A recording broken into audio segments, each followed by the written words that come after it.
Assalamu alaikum. How are you today? I hope you're fine.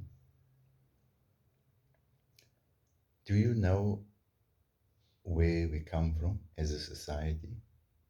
Not on a philosophical level, but just where we are now. Where do we come from on a global level? If we know where we come from, then we will know where we're heading to. But it's unfortunate in that the younger people, the young generation, they come in late, so to speak, and then they accept and they learn the world as it is right now, and they have no idea of how it came to be this way. So they imagine that they are heading in a certain direction, and they use words like progressive as if this society has progressed from the caveman before them, you know 20 years ago, and they have now progressed to where they are. But is it progress? Having a fancy car, is that progress? That's technological progress, yes. But on a societal level, has society progressed? How can it be progress if there's aggression, there's hatred towards one another, there's murder is rampant? The way you deal with your problems is to just shoot people on their farms, in their houses. You have a disagreement with a girlfriend, you shoot her through the head, and then someone comes and shoots you through your head. Everything is about execution style headshots. There's robberies, there's rapes, there's burglaries, there's corruption. Is that progress? I don't think so.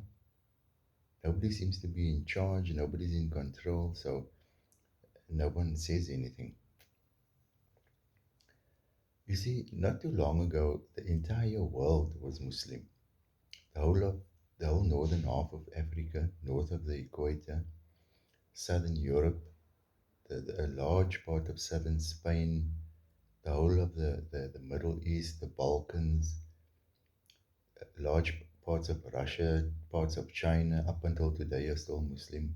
Islands all over the world was Muslim. And in spite of the propaganda which says that Islam was spread by the sword, it wasn't in fact so. Islam was spread through people adopting the religion by watching the way Muslims live. Muslim traders traveled the world by ship and spread Islam just through interaction with people.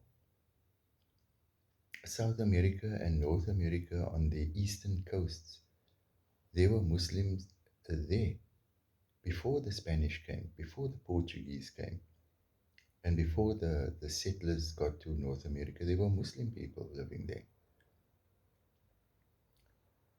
And so it's quite interesting if you look and you consider the fact that when Islam was in its heyday, so to speak, when it was spread all over the world and everybody was clamoring to become Muslim, that uh, I need to interrupt myself here just to mention one thing. You see, with the spread of Islam, there was no central country. Yes, Mecca and Medina is in Saudi Arabia, but it wasn't as if Meccans and or Saudis were spreading all over, colonizing countries and usurping their wealth and their minerals and taking it back to Saudi. There was nothing like that.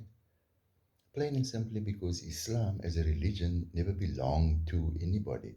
And people will quickly notice that up until today.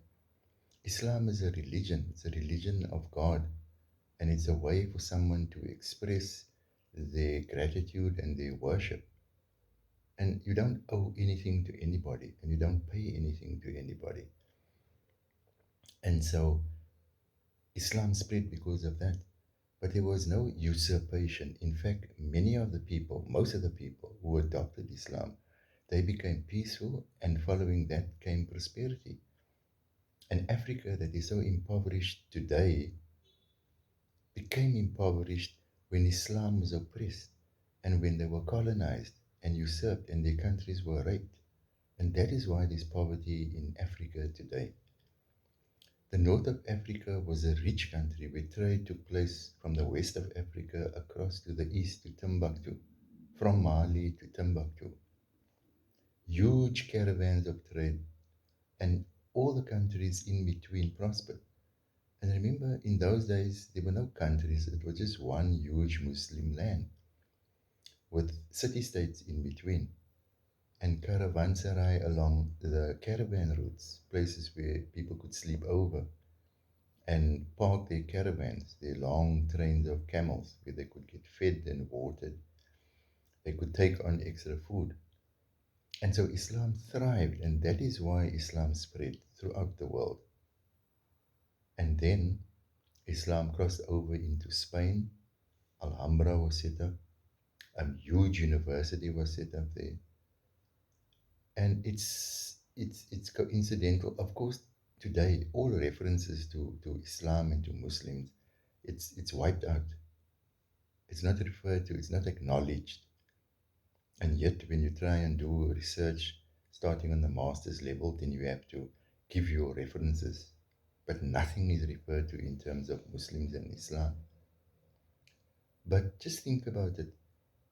Muslims were in Spain. They created a huge caliphate in Spain, southern Spain. There was a university there. The Europeans were living in the dark ages, and all of a sudden, sorry, all of a sudden, I say all of a sudden, but it took a number of years. But subsequent to that, there was the Spanish, well, first the Portuguese and then the Spanish Armada, and they suddenly became a force to be reckoned with. And where did they go? They went to South America. And the whole of South America today is Spanish speaking, with the exception of Brazil, which is Portuguese speaking. But that couldn't just have happened. The Muslims were there, and everybody was allowed to study at that university. In fact, the treasurer of the Caliphate in Spain was a Jew. And so people of different religions were allowed to practice their professions in and amongst the Muslims. It wasn't for Muslims only. Never. All over the world, it was never for Muslims only.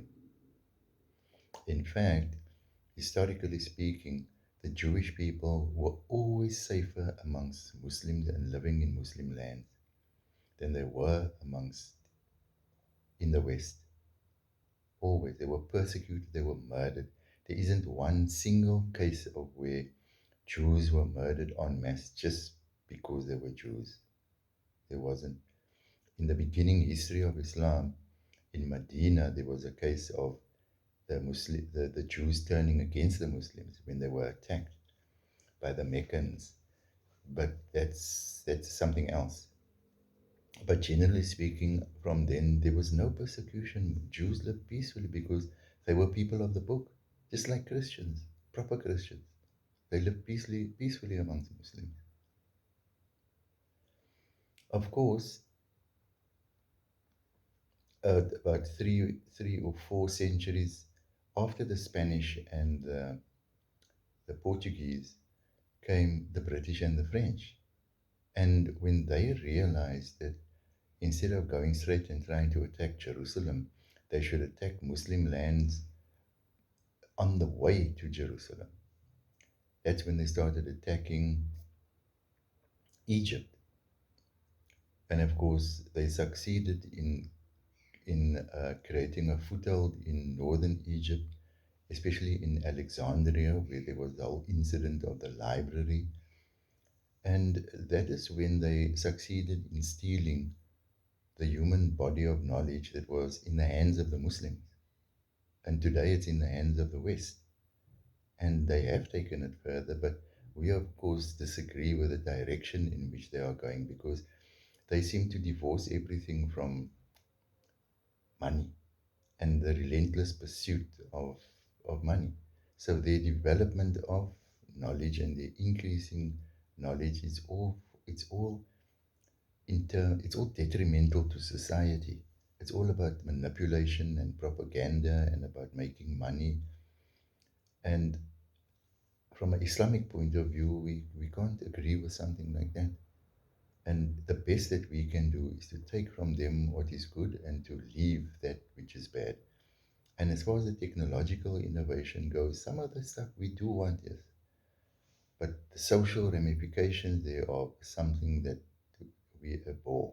Look at their society today, completely un-Islamic. Assalamu alaikum.